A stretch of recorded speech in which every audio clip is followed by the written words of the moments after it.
शिल्पकार तू भारताचा बोधसम्मुख नायका मोडल्या रूढी त्या परंपरा दिव्य तेज तुझं सकल न्यायदायका जीवन तुझी आम्हास प्रेरणा दाही दिशाच तुझी गर्जना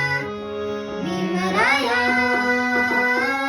माझा भीमराया भारताचा पाया